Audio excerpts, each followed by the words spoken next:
Welcome back to another Pigskin on 10. Lance Lahnert, Jacob Albracht. Week 6 of the high school football season, Lance, and now we're in the nitty-gritty. We are officially halfway through the high school football season, and it's been a pretty wild one.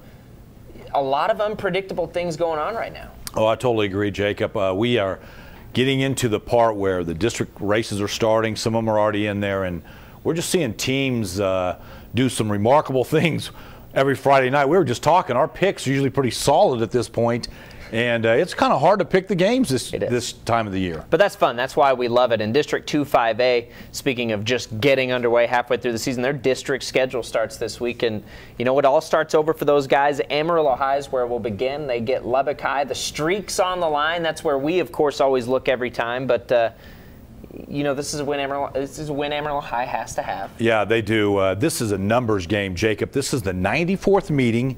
Amarillo High owns a 78-13-1 record over Lubbock High.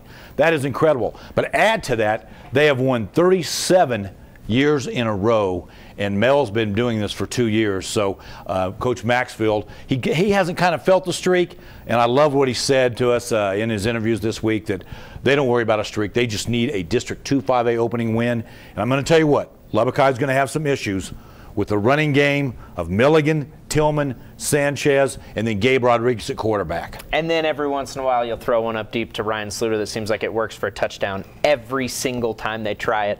That's been a great connection as well. I don't think, you know, we both expect Amarillo High to win big.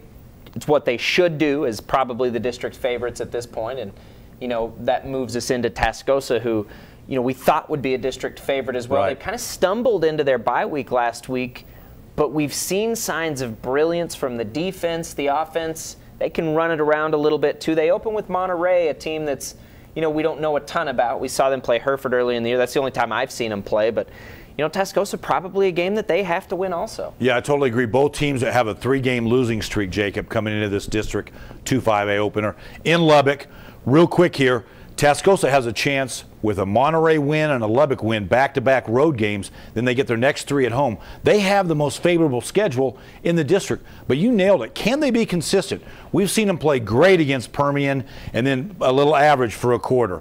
But you have the trifecta there. You have Thomas McElrath at quarterback, excellent thrower. Lamar Britton is one of the big play guys in the entire district at wide receiver and in the secondary. And then Rashawn Shepard is a tremendous two-way lineman for the Rebs. Yeah, the Rebels are talented. There's no doubt about it, and especially that guy you're seeing run the ball right there. He's been unbelievable this season. So Tascosa and Amarillo High both need wins to open. I know they always need wins, but they both are expected to win, should win these games, and get off to a good start in District 2 5A. You know, as we move into 4A, District 3 4A, it's been wild. It's been crazy. But maybe a little surprising, not if you look at the schedule, but just by expectations, that Caprock is 0-2. And, you know, after the playoff season last year, they've got some work to do. They have a chance against Hereford at home this week. Caprock, I mean, the playoffs kind of start now for them. They kind of need to win out, and they can't really afford to stumble the rest of the way. But, you know, we've seen it. They're talented. They fell pretty hard against Friendship, but they were right in that Randall game. Exactly. And if you look at the power of this district, explain it this way. You have Canyon at 0-2, Jacob, and you have Caprock at 0-2. That says everything about that district, because those two teams could win a lot of other districts. But you're right, they need to get started if they want to get rolling. And with Hereford coming into play, Caprock, Hereford scored 35 points last week, woke up their entire season because they've struggled on offense. And so we're seeing an interesting matchup. And teams, the battle of the cattle, somebody needs a victory here in a big way, both teams. You know, Don DeLozier's guys are going to come into that game ready to play, as are Coach Parr's. This one should be a lot of fun. On Friday night, that's the game out at Dick Bivens. And then our game of the week, again, it comes from the 1A ranks, which we love. I mean, we love this, and it's a huge one in one of the more competitive districts in the state. You got to think, Sunray. They've been so good so far, but are they for real, or how real are they? We're going to find out as they open up the district against Canadian, who's always there and always a state contender. Yeah, we have the best little district in Texas, Division 1A, and in the Division 1. You have Kurt Habather at Sunray, Jacob, first-year coach. Longtime assistant at Randall, knows his stuff. Here's the bottom line. When they did wind sprints all summer, when they lifted weights, it wasn't about being 6-0 in non-district. It was about the Canadian Wildcats coming to our place on this Friday night. How are we going to react? And it's going to be an entertaining game. You have two tremendous quarterbacks playing once again. Braden Hudson of Canadian played in tremendous amount of big games in his career. And then you have Talon Dooley of Sunray, who is lighting it up with their offense. So they're averaging 38 points a game. I can't wait for that game.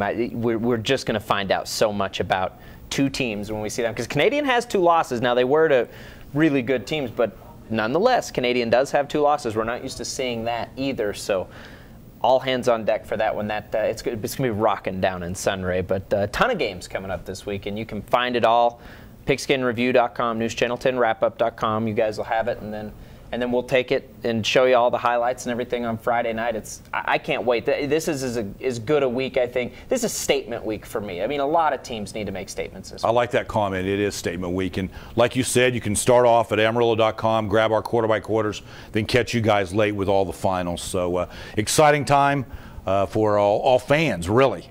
And we understand a little weather in the forecast, and we may see some old school muddy jerseys. Yeah. Good luck calling those guys names with no. Good luck. Yeah, good luck even getting to those games if we mud up some of those country roads. It's going to be fun though. Friday night, Pigskin on 10. We appreciate you guys stopping by and hanging out with us. We'll see you next week. Good luck to all our teams, all our players, and we'll see you next time.